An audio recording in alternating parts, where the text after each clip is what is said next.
Welcome back sa ating channel mga amigo. Ayan ang mga amigo, medyo maulap yung nakikita nyo sa ating video. Reality po yan, medyo mausok yung ating area ngayon.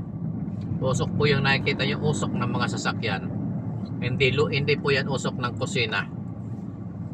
Ayan mga amigo, dito tayo ngayon sa may Ayala Avenue, Makati City as usual. Galing tayo ngayon sa paghahatid natin mga pasahero sa may Parañaque mga amigo. Tuloy-tuloy lamang po ang buhay mga amigo, bagamat medyo nagkakaproblema tayo sa trabaho. Ay ganyan talaga ang buhay.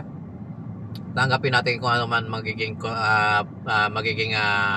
decision nila mga amigo. Kasi ang balita mga amigo ay mag-hire daw ng panibagong apat na driver. Ibig sabihin pag nag-hire ng panibagong apat na driver, hindi sobra-sobra na kami at magtatanggal na sila ng mga matagal na mga amigo, kasi hindi na pwedeng tanggalin yung bagong hire nila. Siyempre ang tatanggalin yung mga dati na nagtatrabaho. Yan mga amigo, mga dating trabaho nagkatrabaho pero hindi naman regular. Dito mga amigo, magdadalawang taon na tayo rito, hindi naman tayo nare-regular.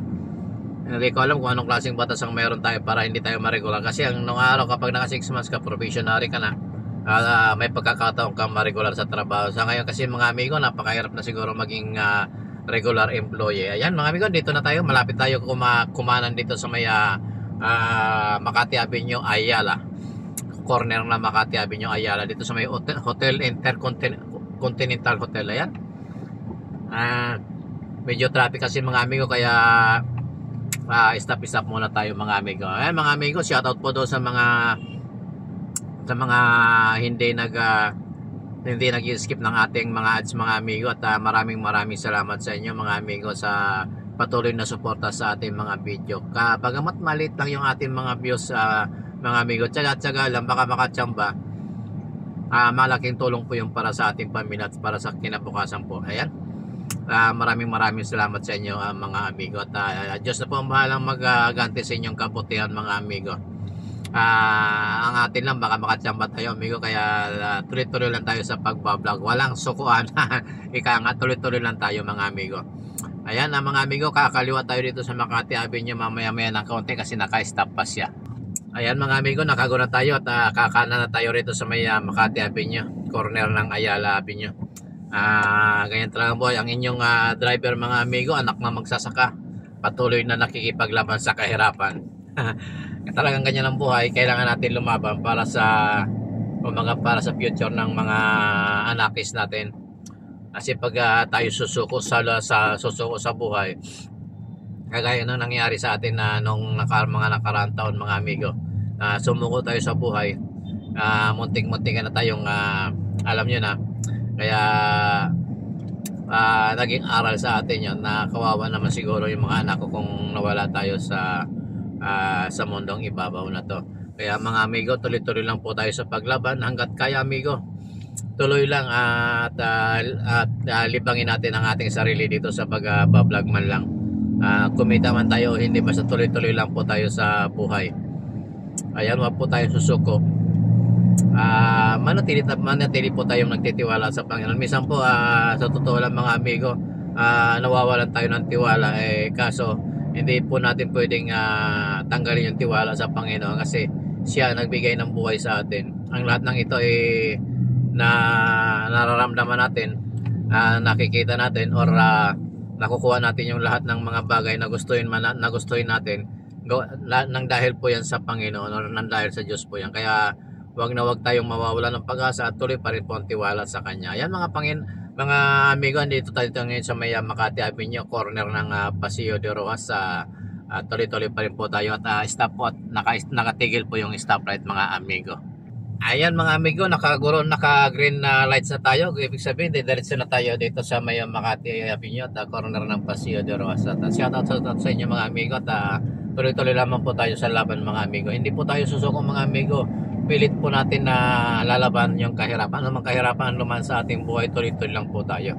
Kaya ang inyong amigo, kahit na anong hirap ang mga amigo, sa ngayon kasi napakahirap ng buhay ngayon, lalong-lalo na napakamamahal ng mga bilihin mga amigo. Sa sahod natin sa ngayon parang hindi kakasya, lalo na ang mamahal na mga bilihin. hindi lang po yung mga bilihin ang mamahal. Ang hirap din po yung ating kuryente, yung mga basic needs po natin, tubig, ilaw, napakalaki po ng bayarin. Kaya minsan mga amigo, hindi mawala sa ating isipan kung paano natin paano tayo makakasurvive sa araw-araw. Sa hirap po ng buhay mga amigo, ang hirap-hirap talaga. Ang sweldo po natin ngayon napakaliit at ang mga bilihin napakalalaki po ng halaga. Lalong-lalo na po yung kuryente po natin. Ayan mga amigo, mga mata, naghihirap tayo, tuloy lang ang laban. Ika nga sabi nga ng mga sabi nga ang Pilipino daw handang magtiis hanggang kaya. Pero pag hindi na kaya siguro mapipilitan na tayong lumaban sa buhay. Ayan, hindi po tayo bibitaw. Tuloy-tuloy lamang po tayo hanggat nakakaraos pa tayo. Tuloy-tuloy lamang po. Sana naman po maantig naman yung puso ng ating mga nasa gobyerno. Ang dami-dami pong pera ng gobyerno, kaso hindi yata tama yung pagpapalakad o paggasta ng mga pera na binabayad po natin sa mga taxes po natin. Kaya sana po yung mga nagtatrabaho sa gobyerno, sana naman magawa nila ng magamit nila ng tama yung pera, or magastos nila ng tama yung pera para hindi naman po naghihirap tayo sa lahat ng panahon mga amigo. Ayan mga amigo, shout out sa mga nasa gobyerno at mga empleyado ng gobyerno. Big love shout out po sa inyo lahat, at sana yung discrimination huwag tigilan nyo na yan. Kapag hindi po kapag meron kasi akong naririnig dyan mga amigo sa mga taga-gobyerno pag regular, kasi sa gobyerno mga amigo pinasok na rin ng agency yung agency base, pinasok na rin yung gobyerno natin. Kaya yung mga nasa gobyerno na regular, sana wag naman natin discriminate yung mga hindi regular. At shout out sa inyong lahat, at wag nyo naman parinig lagi na agency lang yan, tayo ay regular. Wag naman sanang ganon, pare-pareho tayo Pilipino mga amigo. At saka yung sinasahod nyo mga amigo, hindi nyo naman pera yan. Yan pera ng taong bayan, binayad ng taong bayan para sa mga basic necessity ng Pilipinas.